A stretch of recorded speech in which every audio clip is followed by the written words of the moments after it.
In this video, we're going to dive deep into the world of high-end retouching using AI in Photoshop. Trust me, you don't want to miss this.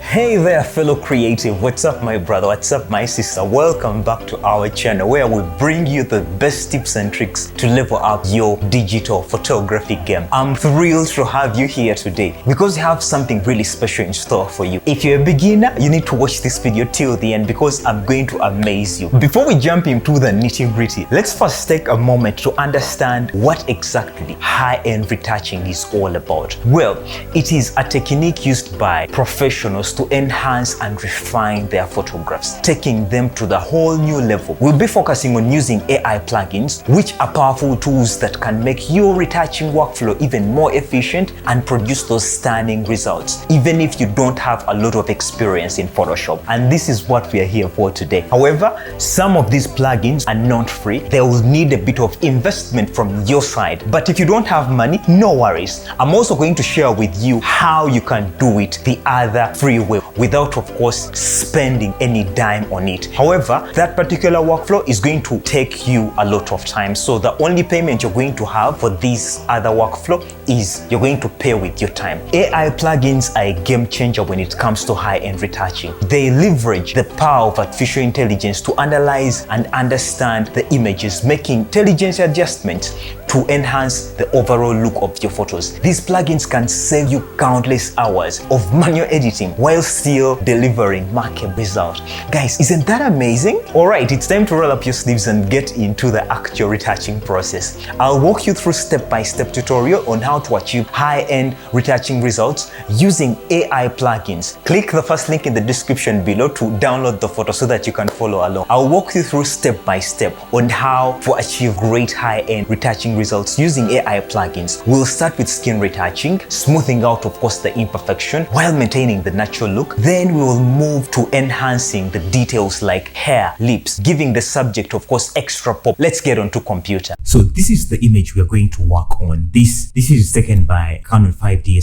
It's a 50 megapixel camera. It is quite a big image. This is a raw photo. By the way, I shot this particular photo using a Godo SL150 Mark II. It is a continuous light. Then what you see as a rim light in the back here, I used a ring light, a cheap ring light I bought off Amazon. This is what I used to rim this particular side of the face. I think you can even see it just below here at the bottom. Personally, I'm using right now continuous lighting for most of my portraits. So let us now dive deep into how I'm going to edit this picture. First thing we're going to do, we're just going to come here and open Canon DPP. It is Canon Digital Photo. And if you shoot with Nikon, I would advise you use the Nikon NX raw processing software because it gives better results as compared to Adobe Camera Raw. It can easily handle the pictures processed by a Nikon camera. So since I shoot with the Canon, I use Canon DPP. It is of course free of charge of any Canon website. So let me just go trace for the photo we're going to work on. Okay, what I'm going to do, I'm just going to come here and just drag it over here, and then I'm just going to double click there. Now, when you look at this particular piece, of course, it is showing me where the focus point was. It shows me the histogram. It is showing me all these things. So we're not going to look at that. So I'm just going to come here, select this, and I'm going to click onto the edit, and the photo is going to be loaded into the computer. So basically what the software is telling me, it is these particular red zones. It is showing me that these are overexposed, and in print, they are going to be burnt out. So what am I going to do here? Now, when you look at, if I had dropped this particular piece in Adobe Camera Raw, it wouldn't have the actual colors that it had while I was shooting.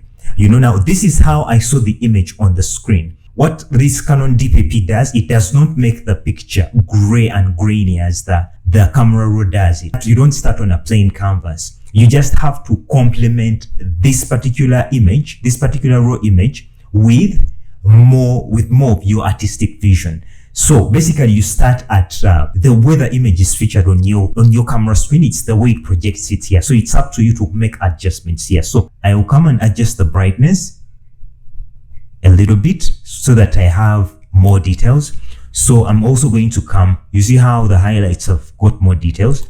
So the next thing I'm going to do, I'm just going to come here into the highlights and maybe pump them down a bit.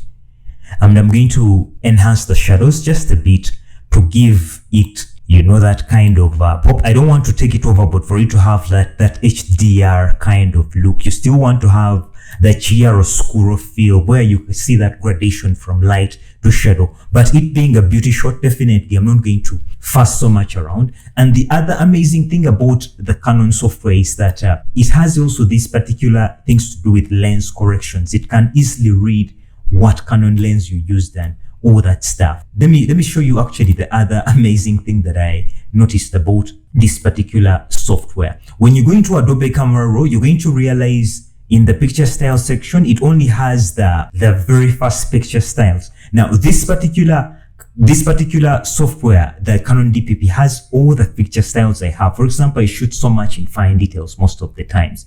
This you can't find in Adobe Camera Raw. You're going to only find the standard, the portrait, the auto. You see, I shoot mostly in fine detail. That is the picture style I use. That is why I prefer editing my photos using the native software of my camera. I'm not doing even any much work in the post-production process because the exposures were all done right. So I'm just going to come maybe here and just increase the sharpness just a little bit, just to emphasize it. Threshold just a little bit there so that I get it more, I give it more clarity. The other things like chromatic aberration, all those things have already been catered for. I don't have to go and begin editing each and of these knobs unless the picture is so bad. Okay, so I'm just going now to go and save it, and I'm going to save it as a JPEG. This is our processed image. What we did, we just basically brought back the highlights and all the underexposed things. Yeah, that is what we did in Canon DPP. So here we are in Photoshop. We are going to completely edit this image using AI, and we see how AI can give us results and what it won't be able to deliver. Okay, so let's dive into this already. So what we're going to do, we're going to come duplicate this layer twice, and we're going to rename this heal. Okay, because we want to first, of course, heal the whole image. So what we're going to do, we're just going to come right there, say heal. You come into filter, retouch for me, and then you say heal. So that is the first AI plugin that we are going to use. And we are going to come here and say make mask, and we're going to say apply. Okay, so now it has created a layer right on top of where we did what? Right on top of this layer. So the next thing we're going to do, we are now going to do skin retouching. And how are we going to do this? We're going to use the free Retouch4me Frequency separation plugin. So how are we going to do that? I'm just going to create a stamp of this particular image just to have at least something I can work with. So I'm just going to come and press Ctrl, Alt, Shift and E to create a stamp. If you're using a Mac, you press Command, Shift, Option and E to create a stamp right on top. And I'm going to rename this FS for frequency separation, FS, like that. Okay, so what we're going to do, we're going to come here into filter. Okay, you come here into Retouch4me, and then you say frequency separation. Remember, everything is going to be done by AI, and we see the results it gives us. So what I'm going to do now, we have actually three particular zones here. Okay, now we have this particular zone. This is actually for the tones, and this is of course for the textures, and this is for the contrasts. So what we're going to do, we're just going to come here and pull this down just for us to see the skin tones. Okay, so I'm just going to come and zoom in by clicking here, right here, and then just come emphasize a bit of the skin textures around there. And then I'm going to come just extend this a little bit just to get a little bit of contrast into the whole image,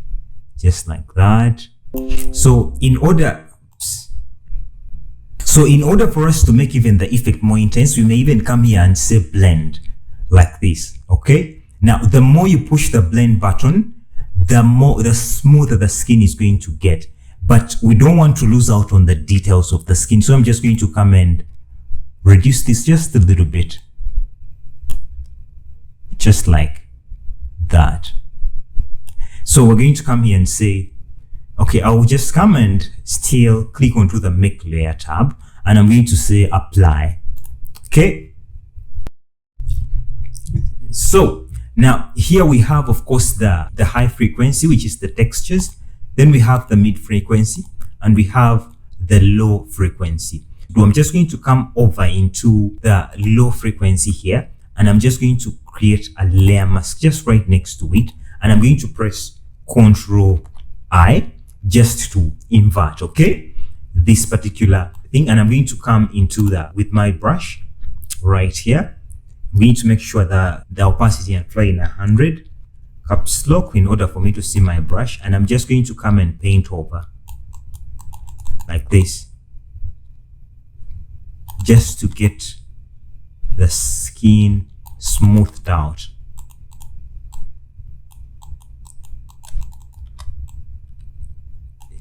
Like that. I'll make sure I avoid parts where I wouldn't want the effect to be here.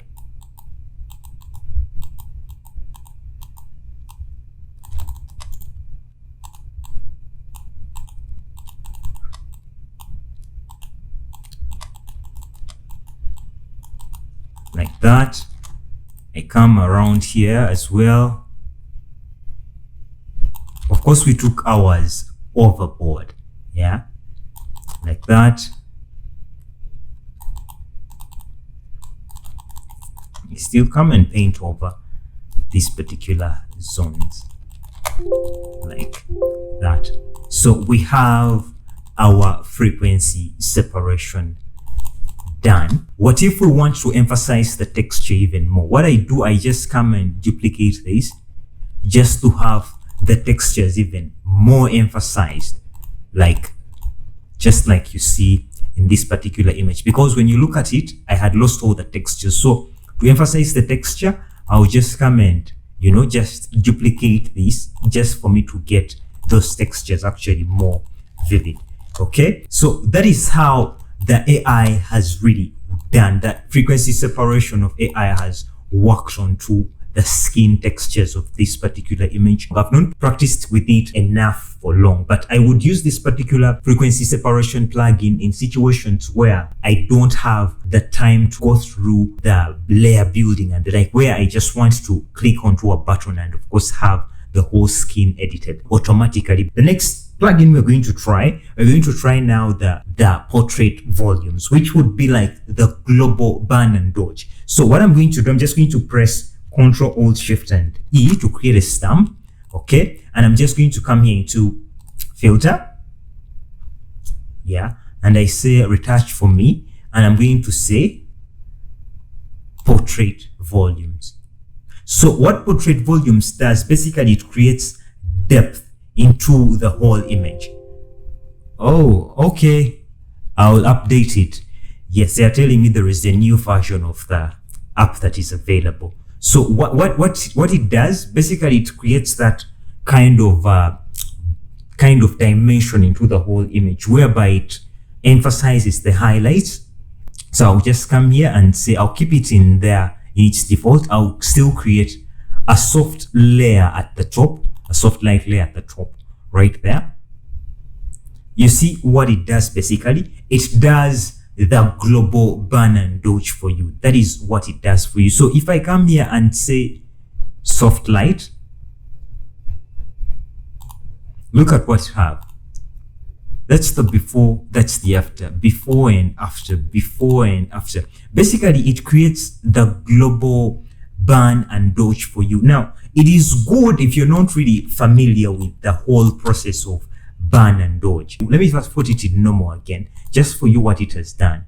Basically what it did, it created a 50% gray layer, and on top of that 50% gray layer, there was actually a bit of burning and dodging done onto that layer. So basically, if I was to improve this particular piece, I would just come and get my dodge tool. So I would just come into here, the highlights, yeah, and then I would just, reduce, of course, the exposure, and then I would come and paint over like that, still like that, okay, just to accentuate those particular highlighted features.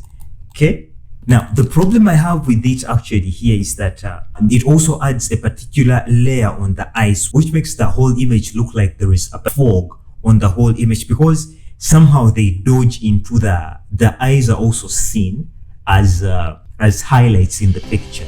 So AI is not yet clever enough to detect the eye so that it doesn't do that particular dodging on it. But I'll just come here and say soft light. So I'm just going to create a layer mask just right next to it.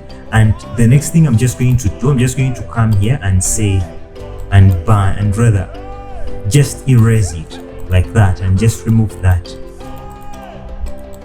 And guys, that is how far you can go with AI. Now you might be wondering, which AI plugins should I use? Well, fear not. In this segment, I'll introduce you to some of the top AI plugins available for photographers. We'll explore their unique features and see how they can elevate your retouching game. Now, remember, finding the right plugin that suits your style and workflow is very essential. You don't have to buy any kind of plugin. But right now, there are actually better tools that even brighten eyes. For the frequency separation plugin, since it is free, of course, you can have it in your arsenal for those quick edits. Then for the burn and dodge, if you edit people with lighter skins, then it is a good plugin for you if you edit people with light skin. But if you edit a lot of dark skin, I wouldn't advise you to buy the burn and dodge as of now, until maybe they improve it so that it is well optimized for dark browns. The other plugin, the backdrop clean, is very amazing. The mattify plugin is very amazing, especially if you do a lot of light skin people, because the mattify, basically what it does, it helps you kill those highlights into that whole image. So if you're a beginner photographer or a professional photographer and you tend to edit a lot of images, certain AI plugins that I've listed here will be super amazing for you. Okay, now let's see how we can do it in the manual way. Now, the first thing we're first going to remove what we call blemishes, okay? So how are we going to do that? We are going to duplicate this layer twice, just like this, and we're going to rename this blemishes, okay? So what we're going to do right now, we're just going to come into filter, you say retouch for me, and we're going to say heal. And basically AI is going to do its thing. It is going to remove all those particular blemishes that are always in pictures. Of course, this is going to save us a lot of time. Okay, so we're going to come here and say apply. So that is the before, that is the after, before and after. Isn't that amazing how we can remove all these pimples in just one click? So the next thing we're going to do frequency separate. So what I'm going to do, I'm just going to press Ctrl Shift and E, and then you come duplicate this layer twice. Now one layer is going to be for the texture, and the other layer is going to be for the tones.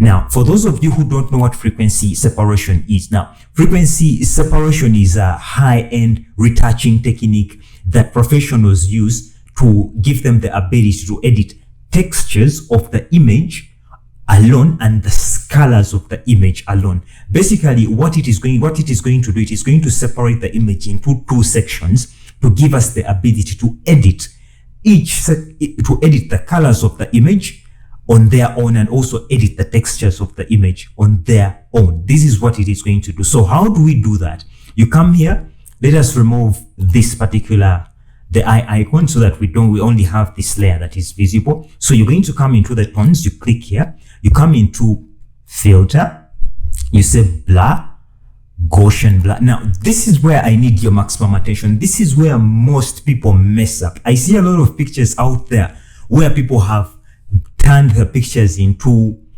flat kind of surfaces. You don't want to have that kind of feel in your images, okay? So what we do, we just come, we put this back, we're going to come and blur out. Now, for every texture that you want to retain in the final image, you make sure it is blurred out in this particular zone, okay? So you come and blur out like that, okay? Now, I love the textures around here. I'll just put, so I come and blur it out. I don't want you to cram numbers, okay? I want you to look at the image itself. When you see that the texture has been blurred out, of course, you know you're doing the right thing, okay? And again, we don't want to over edit it, okay? So around, I think I love what I'm seeing here. So the next thing we're going to do, we're just going to come here and say, okay.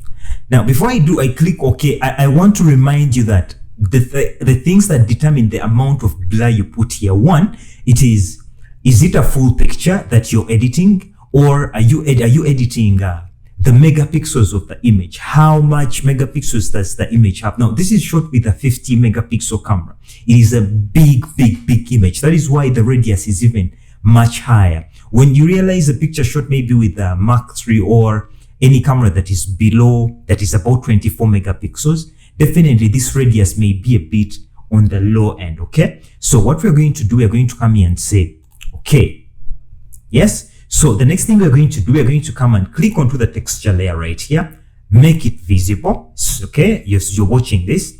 Please, I need your maximum attention here, okay? So what you're going to do, click onto the texture layer, you come into filter, you come into image, okay? And say apply, okay? You ready? So you come and select tones. You remember all the particular texture that we blurred out that we said we want to retain. Now this is the way we steal all the textures we blurred out and put it into this. So you're going to come and say subtract that texture from the bottom layer, just like that. You see that? Once you click subtract, leave the opacity at 100, leave this at 2, leave the offset at 128. Don't take the invert. And what we're going to do, we're going to say okay. Yes. So the next thing we're going to do, we're going to have to come here and say linear light. Now, let me put this in a group just for your understanding. Yeah. I'm going to rename this group frequency.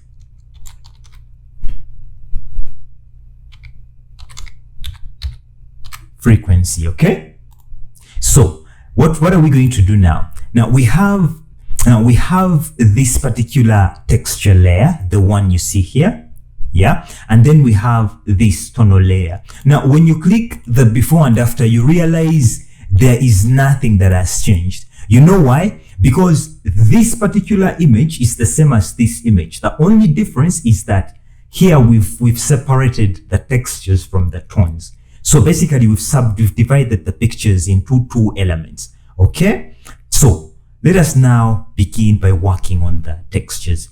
Now some people use the mixture brush to edit this. Personally, I prefer using the lasso tool and the Gaussian blur to do this. Why? Because it gives me more precise results that are even predictable.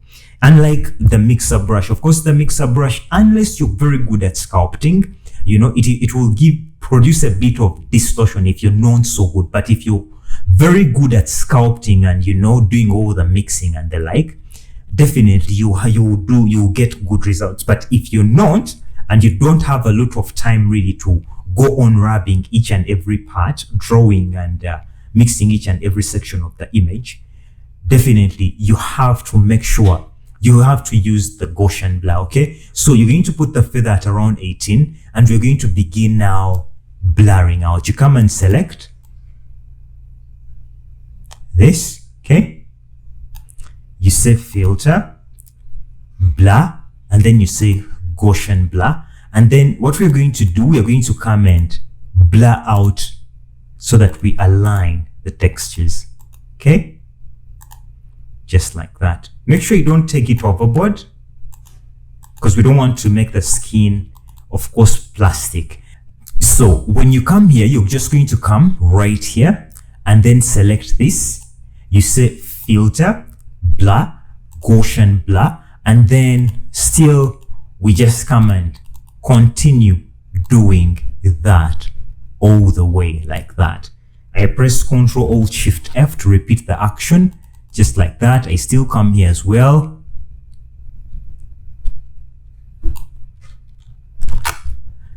Okay, do that. Of course, I did not really see the action take, you know, come and blur it out more. Again here, like that. Come onto the nose area. Now, the other thing is when you're doing these selections, I see a lot of people who select from, for example, if they're doing the forehead, they select all this part and they do a Gaussian blur. When you do this, the image is going to turn out flat. It is going to lose out that dimension. Different parts require different amounts of blur. For example, if I'm editing the nose highlight like here, and for example, I give it this blur, you see how the nose stands out to be flat. That is an indication the nose needs a different kind of blur. So what I'm going to do, I'm just going to come here and say blur, Gaussian blur, and I reduce the blur. I don't want to lose the nose highlight. I want to have that nose highlight, but just, you know, only maintaining that, only without only actually editing the skin, but not killing the highlight, because somebody will turn out to look flat. Come here and also say Ctrl F. I'll come also and increase this just a little bit. Filter, blur, you say Gaussian blur. Then I don't want to lose the highlight. Remember, you still want to keep that there. You come here as well. You say Ctrl Alt Shift F, just like that. So you also come in the neck area and then filter, blur. Remember, I use different amounts of blur in different neck areas, in different parts rather. Do that. I also come here. I do the same. Going to zoom in. I come also into this particular zone, get my lasso tool, select the zone, Ctrl F, Ctrl Alt Shift F. I do the same here. I repeat the action by pressing Ctrl Alt F to repeat. If you're using an older version of Photoshop, to repeat a particular filter action, definitely you use Ctrl F. But yeah, but since I'm using this newer version, I use Ctrl Alt F or Command Option and F if you're using a Mac. I also come around this area and fill in and work onto these particular zones. Now, this is so much for the eye area. I'll press Command Z or Ctrl Z if you're using a Mac or a Windows. Gaussian blur, and I'll just tone it down. I don't want to lose the textures in the eye area. So basically, we have now worked on the skin tones. Now, when you look at this particular image, when you look at the colors we have here in the face, they're not the same as the colors we have in the neck.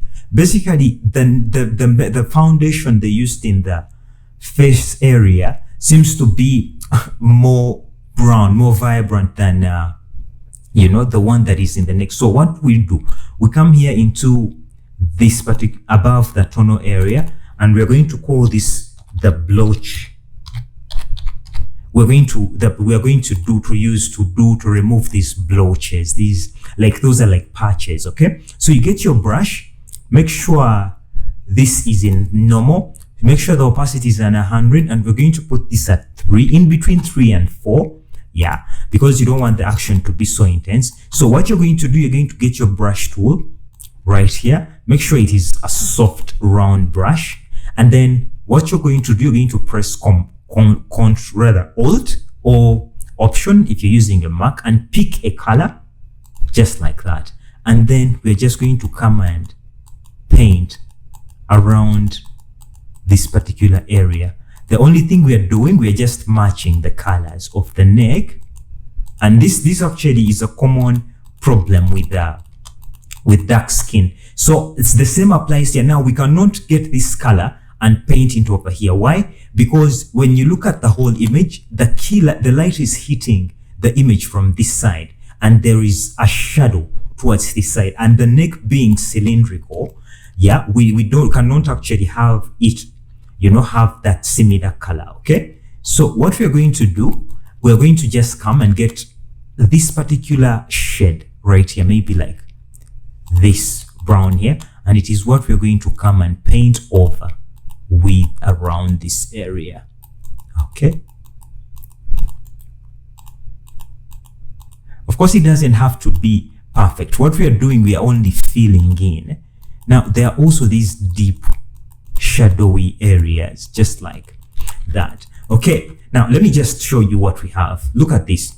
That's the before, that's the after, that's the before, that's the after. You can even use this same technique to remove knuckles, those dark knuckles. You see those dark knuckles from most of the clients. Now those are the silent pains actually clients will never tell you, but a photographer who helps their client edit off their insecurities will be the one that will be mostly booked. Why?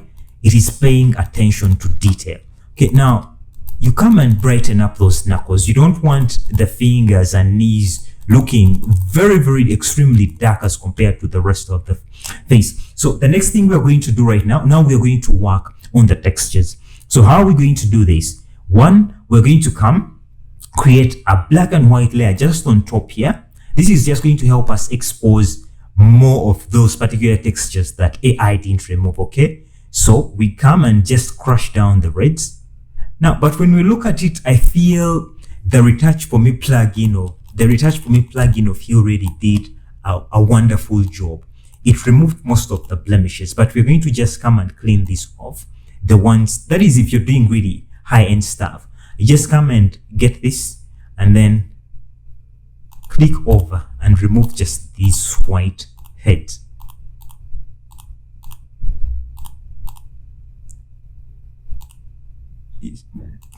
Excuse me, like that. Isn't that amazing, guys? That actually AI did most of the job for us. Now just imagine you're doing a wedding and you have to remove all these particular blemishes from the bride's face. I mean, how would it be? Okay, like that. Also going to come and just come and edit this away, that particular line. So I'll just come and remove this, the black and white layer, and I'm also going to come and remove this.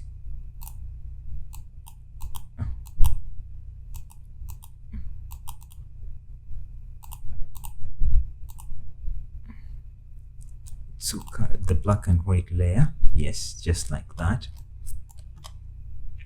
Then remove all this.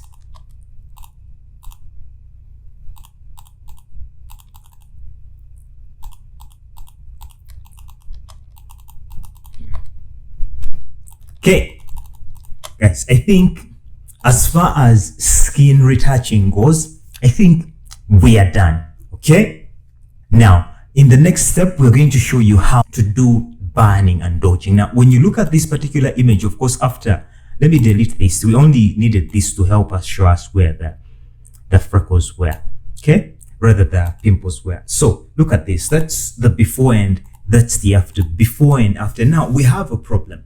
This image has turned out to be flat. You see, it is looking very, very, very flat. So how are we going to address this particular issue? Now, this is where the burning and dodging comes in. Okay, so what we're going to do, there are different ways in which you can do burning and dodging. I address the different ways in the Retouching Secrets Masterclass. By the way, if you want to join the Retouching Secrets Masterclass, click the first link in the description below, and of course join the Retouching Secrets Masterclass and see how we go through all these things step by step with no steps skipped. Here I'm just taking you through the whole process. At least you get a general framework of how the whole retouching process goes. Okay, so here we're going to look at what we are going to look at to create now more dimension and depth. You see, the image turned out to be flat. Basically, what we're going to do contouring, like what makeup artists do in order to accentuate the beautiful features of someone. Okay, so what we're going to do, we're just going to come here into this, into adjustment layers, get curves, and what we're going to do, we're just going to pull this down just like that. Okay, and then we're going to rename this layer 1. Okay, and we're going to press Ctrl or Command I, okay, just to hide that. So the next thing we're going to do, we're just going to come here into curve still. We're going to just pump the highlights up, and then we're going to rename this Dodge. Okay, and we're going to press Ctrl I, okay, just to invert. So now we have a problem. Let me go back to this band layer. You see, if we are for example, paint, you see, like a white, or rather to paint over this, it turns the picture into a reddish browns. Yeah, it saturates the colors of the image. We don't want that. So what do? What we do, you come here into the band layer. Yes, we've actually just inverted it by pressing Ctrl I.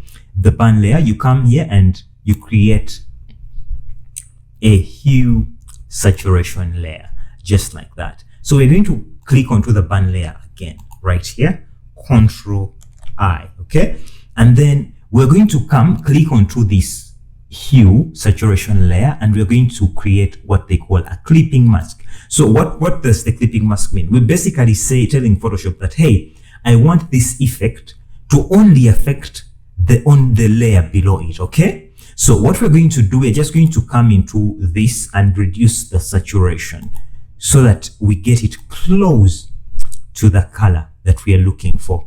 So we are going to put the saturation at around, I think 11 is a sweet spot for me. Okay, so we're going to also come here and press Ctrl I, just rather Ctrl I or Command I to invert the layer. Okay, so the next thing we're going to do now, we're going to come onto the Dodge. Let me also invert it so that you see its effect.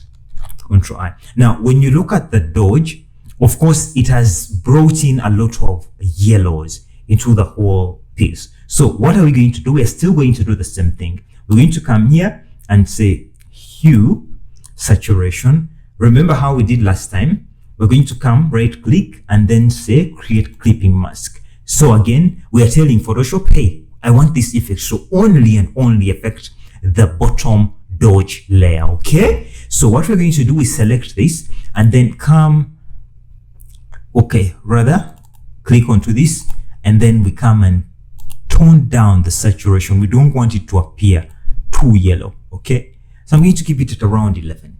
Okay, when you do, you see it doesn't look too yellow, and again, you don't want to over desaturate it. No, you want to have a sweet spot where it is not overly saturated, but again, maintaining the saturation. I think I'll keep it at around there. That is a sweet spot for me. So what I'm going to do, I'm just going to click the Dodge layer and press Ctrl or Command I to invert it again. So what are we going to do next? Now we're going to click onto the band, the band layer, and then we're going to create our brush tool.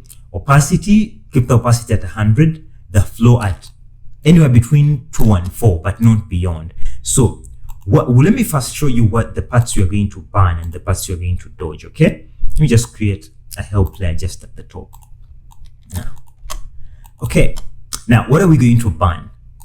Now basically what burning and dodging is contouring. Okay, I'll use this green, this green color to show we are going to burn. Now when you look at this particular image, you're going to realize it has shadows over this side of the face. Now this side of the face, oops, let me just increase. Now this side of the face has shadows, and while this side, of course, let me just get another color here. I'll use the yellow color, and this other side of the face is bright. Okay, so that is how this image is divided. So we have a bright side, this one, I'll use the sun to represent the bright side.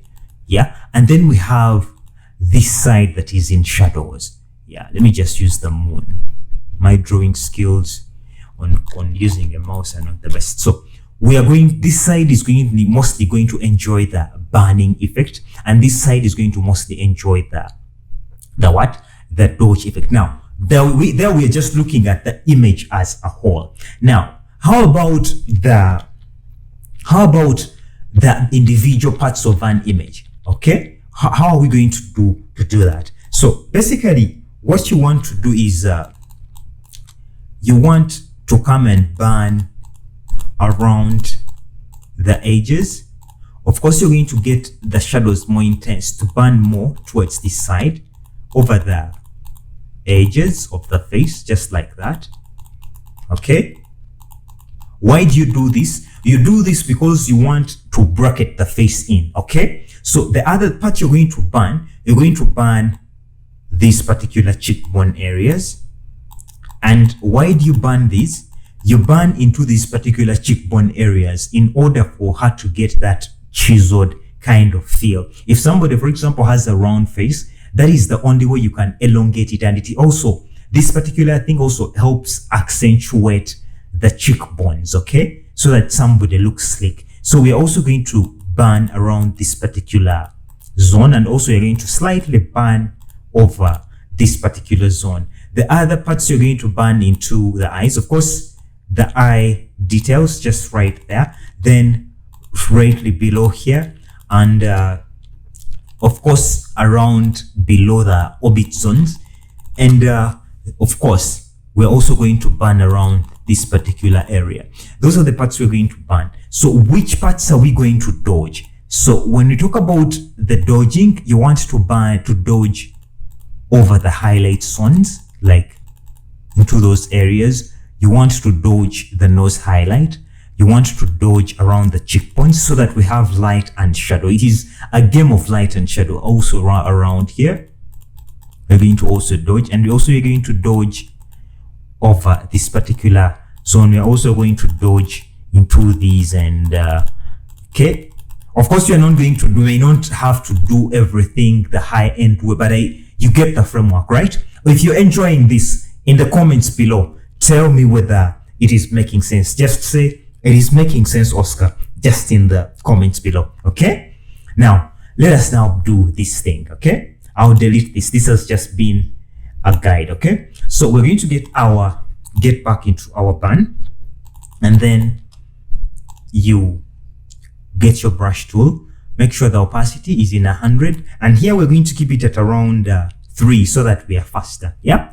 So what are we going to do? Like I told you, the first thing, we're going to burn over the edges. Yeah. So we make sure it's white on top, so that remember, black hides and white reveals. So we just first do the general burning by painting white around the edges. This is the first part I told you, but bracketing, you just bracket the whole face by burning on the edges. Okay. So the next thing we're going to do, we're going to burn in through the cheekbones, just like that. And then you come also burn into this side even more. And then you come burn into this so that the nose contour is a bit heavy. You come also onto this side and also burn, do like a global kind of burn over there. So we are also going to come and burn into, I'm not going to really be too detailed. Yeah. All this, you burn through all this. The goal of this tutorial is to give you just a basic framework. There is more that we can do to make this image even look more 3D. So you also come here and then you dodge now. Now we are going to dodge. Remember, we dodged that, and then we dodge the cheekbones. You come and dodge that area. You also come and dodge that part around that area. You come and also, like that. Then you come and dodge around that area where you see, everywhere you see highlights, you just come and dodge. What we are doing is that we are creating dimension and depth. We want a person to feel like they can go all around this particular image. Okay, if you want to even master this more, you click the first link in the description below to join the Retouching Secrets Masterclass, because there we explore different images, and actually you're going to get more images to practice with. That is, if you're a beginner and you don't have any images to practice with, you will get a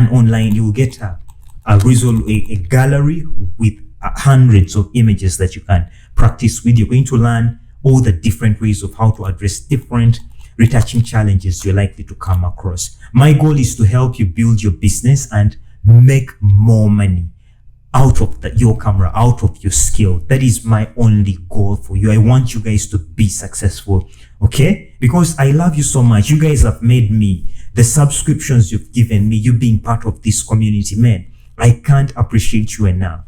This is the best I can do for you. And you can also help me by commenting more in this, so that YouTube pushes these videos to hundreds and hundreds of other people out there in the world that are struggling. Okay, now let us get into this. Let me just put this in the group and we name this. Okay, this has been Burn and Dodge, B&D. So let us look at what we have. Look at this, guys. That's the before, that's the after. Before and after, guys. Isn't that amazing? Look at how much depth we've added into this image. I mean, any makeup artist out there would appreciate you if you gave them images that accentuated their work like this. Because remember, frequency separation flattens an image. The only way you can bring back those particular dimensions is by using global burning and dodging. Okay, so let us get into now. If you're to use AI to address this, there is what they call Retouch4me portrait volumes. Yes, but the Retouch4me burn and dodge is meant to do what we did in the frequency separation thing. If you mostly edit dark skinned people, the Retouch4me burn and dodge may not work for you, honestly speaking. But if you edit mostly people who are light skinned, especially people from Asia, India, I have many people from America following me. In the comments below, tell me where you're watching me from, so that I can know the kind of people from the Philippines, people from India. The burn and dodge is going to work excellent for you. But people who edit dark skinned people, like people from Africa, the AI plugin of Retouch4me is not yet well set up to edit dark skin, especially people who are in the dark brown zones. Personally, I tried using it on dark skin and it wasn't giving me the results. But there are other plugins such as the Heal. That is a very, very awesome plugin to have. Then there is the other one of the backdrop clean. It is an amazing one. There is another one that cleans eyes. That is a very, very amazing app to buy. The other plugin also you can buy from Retouch4me would be the Fabric, the one that irons clothes. If you shoot somebody and the clothes have a lot of creases, that particular plugin edits and makes those particular clothes actually come out nice. Of course, if you want to get a 20% discount, click the link in the description below and use my coupon code RetouchOscar20. Okay, Oscar Retouch20 to get 20% on any of those plugins. Okay, so let us now get into the next stage. The next stage I'm going to use now, we're going to do eye whitening. Okay, so how are we going to do that? Now, I already have actions for it, but I'm going to I already have an action for me on my computer that I use, but for the sake of this tutorial, I'm just going to show you how to do it. So we come here into our adjustment layer, come into the hue saturation. The next thing we're going to do, I'm just going to pump down the saturation. But before I pump down the saturation, okay, let me just pump down the saturation like that. And then I'm just going to come and, take this towards this side where the light is a bit bluish. And I'm just going to come and, just increase the highlight a bit. So what I'm going to do, I'm just going to press Ctrl or Command I if you're using a Mac, and then I'm going to rename this I. Okay. So what I'm going to do, I'm just going to zoom into the eyes, and then get my brush tool. Make sure this is the layer mask that is selected, and then I'm going to increase this to 100. I'm going to press caps lock because my brush had gone off, and I'm going to come right here and then paint over just like that.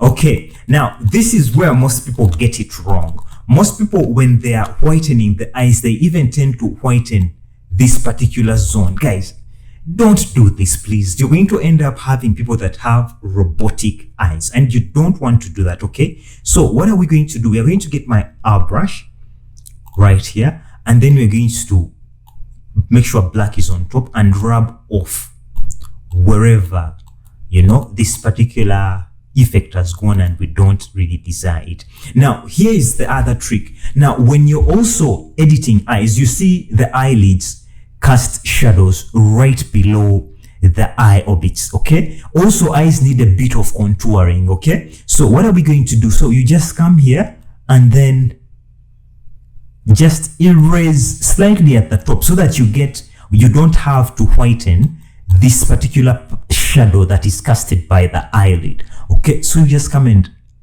edit it over there. I'll also come onto the same on the eye, and I'll also remove it from the pink zone where it's supposed to be pink, like that. And I just come then, and I also come also around here, the edges. Now you see that part now, that is not supposed to be white. It's because I just come and erase it. Also in the pupil zone, I erase all that. Basically, what you're doing, you're only giving an illusion of deceiving the eye. Okay, look at this, guys. Look at that. That's the before, that's the after. Before and after. Now, look at this particular color. We had a color spill, so I'll just come and rub it off. Still come over here. Nice. Okay, so now I'm going to show you another technique. Now, most people use this particular same layer to edit the teeth as well.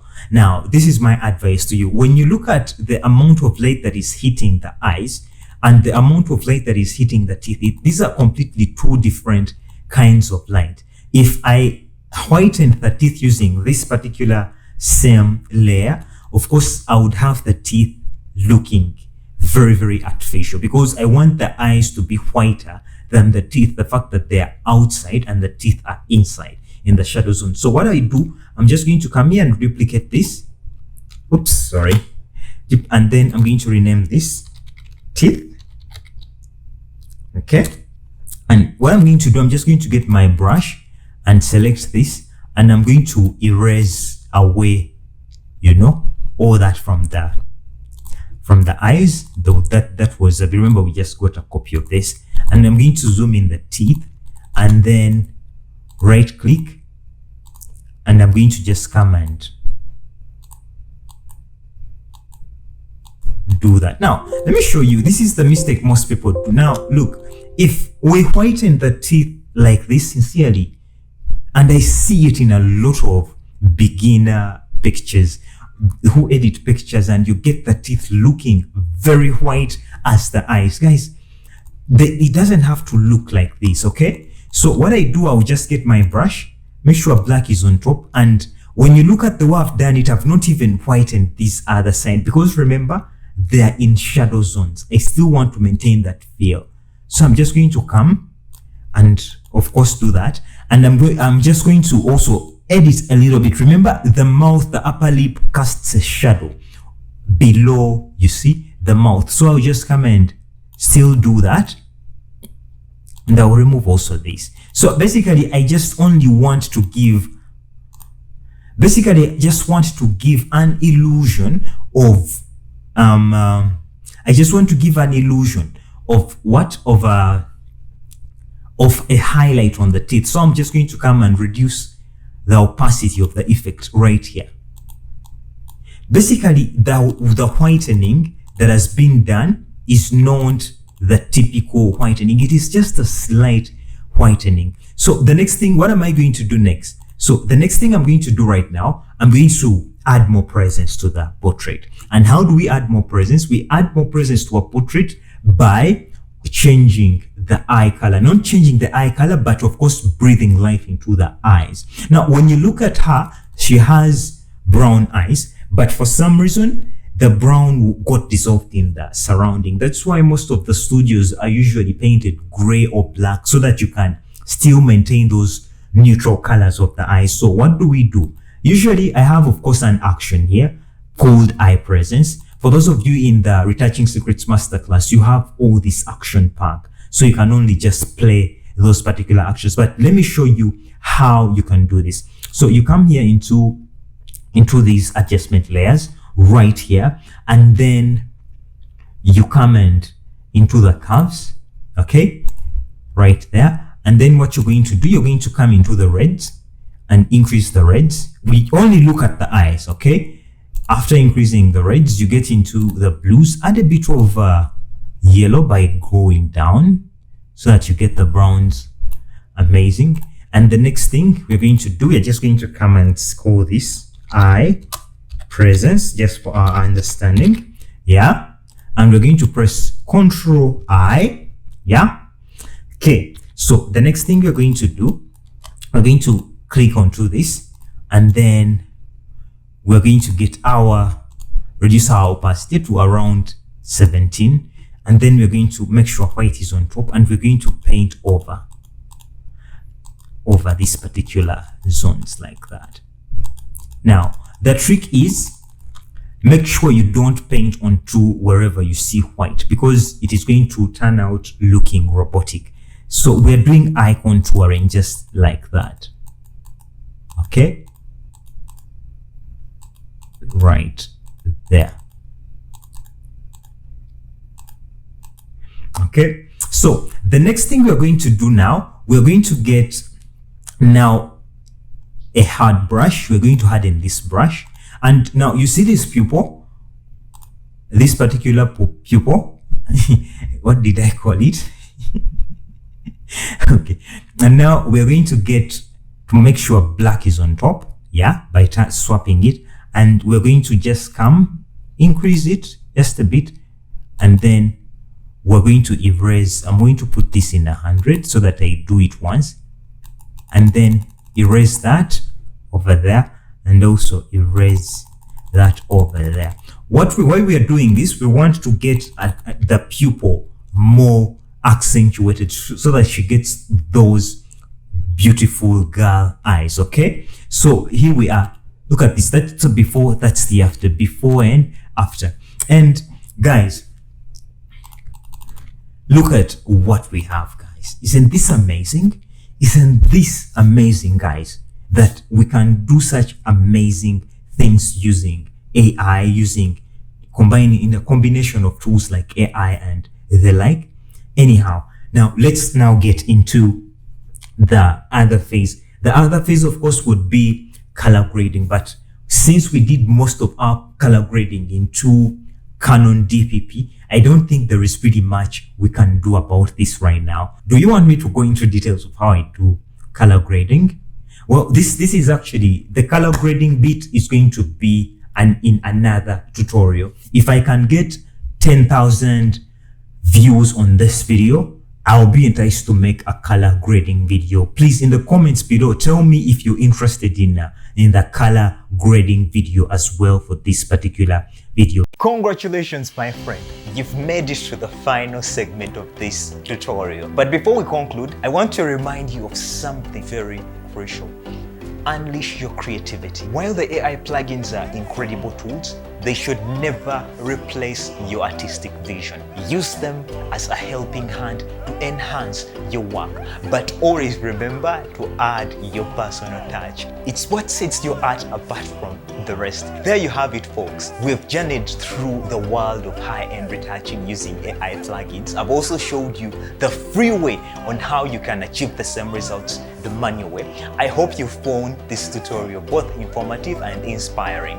Don't forget to hit the subscribe button and join the creative community.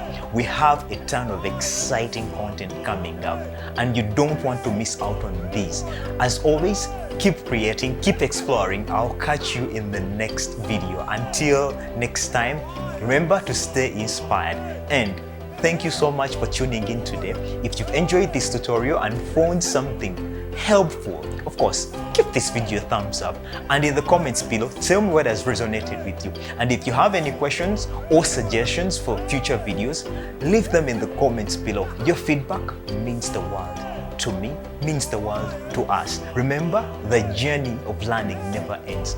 Keep pushing your boundaries and honing your skills. Together, we can create an extraordinary world of art. Until next time, take care, keep shining bright. Don't forget to subscribe and click the notification bell so that you never miss out an update from our channel. Hit the like button if you've enjoyed the tutorial, and check out our playlist for more amazing Photoshop tutorials. Thank you once again for watching, and I'll see you in the next video. Stay creative and adios. I love you so much, man.